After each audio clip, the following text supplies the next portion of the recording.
നിങ്ങളുടെ ഫേവറേറ്റ് സീരിയലുകൾ ടിവിയിൽ വരുന്നതിന് മുൻപേ സൺ നെക്സ്റ്റ് ആപ്പിൽ കാണാം. ഇനി എല്ലാവർക്കും മുൻപേ കാണൂ.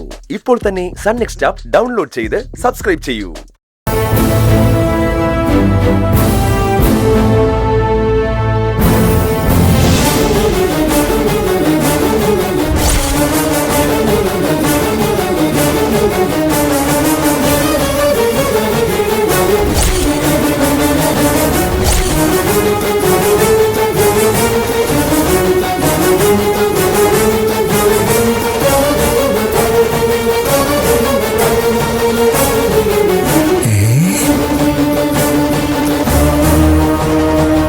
ഈ വലിയ വീട്ടിലെ കാര്യമേ ഇടയ്ക്കിടയ്ക്കാ കല്യാണം കഴിക്കുന്നത്.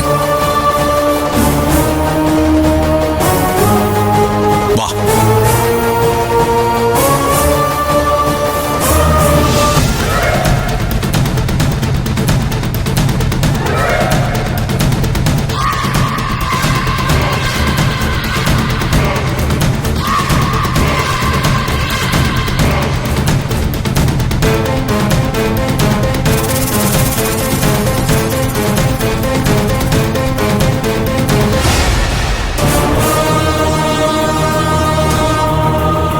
Nandini, my dear, please come.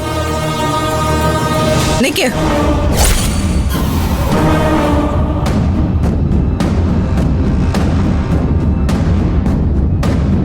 ഒരു കാര്യത്തിൽ എനിക്ക് തീരുമാനം അറിയണം. എന്താണാവോ? നിന്നോടല്ല പറയേണ്ടത്, നിന്റെ അച്ഛനോടാ. എന്താ പത്മ? നിങ്ങളുടെ ഈ കുറുക്കന്റെ ബുദ്ധിയുണ്ടല്ലോ, എല്ലാ നിമിഷവും എന്റെ കൂടെ നിൽക്കുന്നു എന്ന് ബോധിപ്പിച്ചിട്ട് എനിക്കെതിരെ ചെയ്യാവുന്നതെല്ലാം ചെയ്യുന്ന ഈ ബുദ്ധി, അതിന് ആദ്യം തന്നെ ഒരു കൺഗ്രാറ്റ്സ്. പക്ഷേ രജിസ്റ്റർ മാരേജ് കഴിഞ്ഞ് മാലയിട്ട് കൊണ്ടുവന്ന് നിർത്തിയിരിക്കുന്ന നിങ്ങളുടെ ഈ മരുമോളുണ്ടല്ലോ, ഇവളുടെ കൂടെ ഇവിടെ താമസിക്കാൻ ഞങ്ങൾക്ക് കുറച്ച് ബുദ്ധിമുട്ടുണ്ട്. ഇത്രയും കാലം നന്ദിനി ഇവിടെ ഉണ്ടായിരുന്നല്ലോ. അതുകൊണ്ട് ഞങ്ങൾക്കിവിടെ ഇവളുടെ കൂടെ നിൽക്കാൻ പറ്റില്ല എന്ന് പറഞ്ഞാൽ പറ്റില്ല. ഇവളുടെ പേരിൽ കുടുംബം സെപ്പറേറ്റ് ആയാലും ഞങ്ങൾക്കതിന് യാതൊരു പ്രശ്നവുമില്ല. അങ്കിൾ, ആന്റി ഇന്ദ്രജയെ എടുക്കുന്ന തീരുമാനം എന്താണോ അത് ഞാൻ അനുസരിക്കും. അളിയ, ഇതിനു മുമ്പ് എപ്പോഴെങ്കിലും അളിയൻ മറിച്ചൊരു അഭിപ്രായം പറഞ്ഞിട്ടുണ്ടോ? അതില്ല അച്ഛാ, ഒരർത്ഥത്തിൽ ഇവര് പറയുന്നതും കാര്യമാണ്. ഇത്രയും വൈരാഗ്യമുള്ള കുറെ ആളുകൾ ഒരു മേൽക്കൂരയ്ക്ക് താഴെ ഒന്നിച്ച് നിൽക്കുന്നത് ശരിയല്ല. അതുകൊണ്ട് നന്ദിനിയുടെ കൂടെ നിൽക്കാൻ ആർക്കൊക്കെയാണോ ബുദ്ധിമുട്ട്, അവരിന്ന് ഈ നിമിഷം തന്നെ ഇവിടെ നിന്ന് ഇറങ്ങിക്കോട്ടെ. ഞാനല്ല ഇറങ്ങേണ്ടത്, നീയാ. ഇവളുടെ കൈയും പിടിച്ചോണ്ട്. അതിന് ചില നിയമപ്രശ്നങ്ങളുണ്ടല്ലോ മാഡം. കുറച്ചു മുമ്പ് രജിസ്ട്രാർ ഓഫീസിൽ വന്ന് വിവാഹം തടയാൻ ശ്രമിച്ചത് ഇതേ നിയമപ്രശ്നം പറഞ്ഞുകൊണ്ടാണല്ലോ.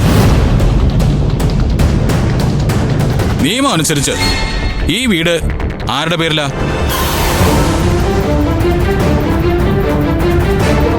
ആരുടെ പേരിലാ അച്ഛാ?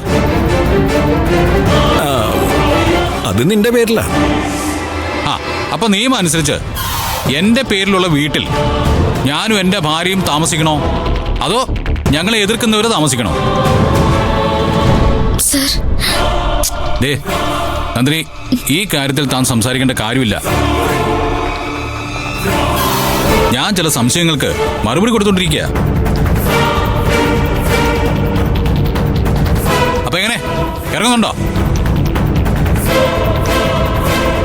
കേട്ടില്ല നിങ്ങള്? ഹലോ, അവിടെയല്ല ഇവിടെ, എന്നോട് മറുപടി പറ.